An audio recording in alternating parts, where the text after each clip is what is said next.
Hello everyone. This is our farm here in Malibaksan, Jimenez, Misamis Occidental. From that one, that is the road, and this one,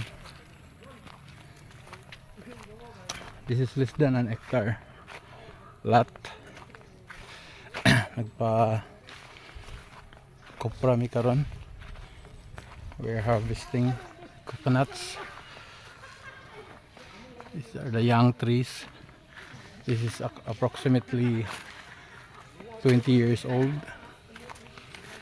more or less. More maybe. So this is the peeled coconut.